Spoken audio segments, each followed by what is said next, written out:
За хувь хүний гэдэг юм уу хувь гишүүний хувьд энэ одоо дэд сайд нарын асуудлыг юу гэж үзэж байгаа вэ гэвэл би өөрөө сайдаар ажиллаж байсан хүний хувьд дэд сайд нарын ач холбогдол өндөр байдаг юм а гэдгийг нотлон хэлнэ. За нэг ялангуяа миний хувьд одоо дан дээлтэй сайдаар ажиллаж байсан, ковидын үед ажиллаж байсан одоо дэд сайдтайгаа хамтдаа ажиллаж байж хөдөлмөр нийгмийн хамгааллын энэ том салбарыг бол авч чадсан юм а.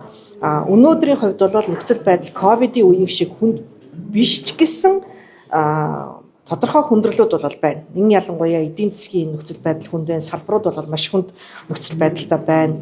Төсвийн орлого одоо бас маш ихээр тасарсан байна. 1.6 их 80-ийн алдагдaltaй байна шүү дээ. Тэгээ энэ нөхцөл байдалд бол яалтчгүй салбар бүр анхаарч ажиллах ёстой. Энэ дан ганц одоо сангийн яам ч юм уу эдийн засаг хүчлийн яамны асуудал огтос биш. Ийм учраас өнөөдөр одоо салбар дээр одоо гарч байгаа асуудлуудыг шийдвэрлэхийн тулд дэд сайд нарын хүч хөдөлмөр хэрэгтэй байна гэдэгтээ бол би санал нэг байна.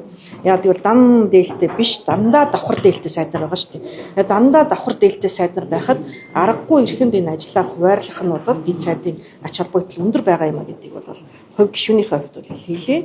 Дэд сайд нарыг одоо байх ёстой, ёсгүй гэдэг улс төрийн маргаан мэтгэлцээн бол байх нь одоо байдаг л зүй ёсны хэрэгэл гэж хэлсэн. Мэдээлэл явж байна. Одоо дэд сайд нарыг хугацаар татах хуулийн төслийг хэлснээр шаардлагыг хүлээж авна гэдэг мэдээлэл энэ талаар сая яригдсан уу? Манай бүлэг дээр ийм асуудал огтос яригдаагүй. Манай бүлэг дээр өнөөдөр 3 чиглэлээр одоо хилцүүлэг явагдаж байна. Эхнийх нь бол татварын багцуул байсан. За одоо бол дараад нь оюу толгойн асуудал байсан. Одоо нийгмийн ажилтны тухай хуулийг хилцгээр хүлээгдэж байна. Тэгэхээр гүшүүн одоо 26 оны төсөвдөр дэд сайд нарын цайланж гэдэг юм зарлуудыг тусаагүй байгаа шүү дээ. Одоо нөгөө төсөв тусаагүй зүйлийг санхүүжүүлэх нь төсвийн нөгөө хуулиараа хориотой гэдэг шүү дээ. Одоо энэ дэд сайд нарын нөгөө одоо цайланж гэдэг юм зарлуудыг яаж шийдэх вэ? Тусгаагүй гэдэгт итгэлтэй байна уу?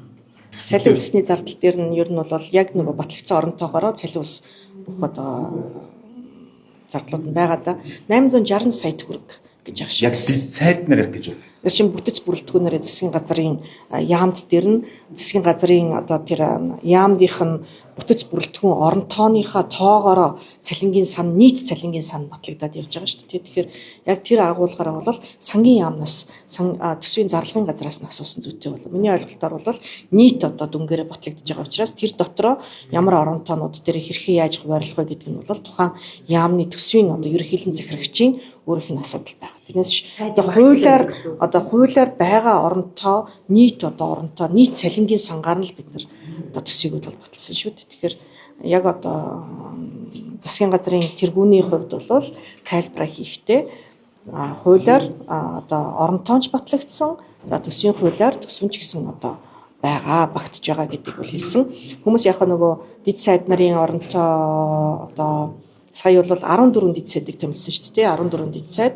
Цаашлаад бол хоёрыг одоо нэмэгдүүлэх 16 дэд сайдын асуудал бол яригдж байгаа. Цаана одоо юу гэдгийг ажлын одоо яамгүй сайд нар ч гэсэн бас үйл ажиллагаа явуулж байгаа шүү дээ. Тэгэхээр тэдний хувьд бол ямар нэг дэд сайдын оронтоо шаардлагагүй өөрөөсөө одоо тэр үндэсний хорооч гэдэг юм өөрөөсөө бүтцээрээ бол ажиллаа хийн.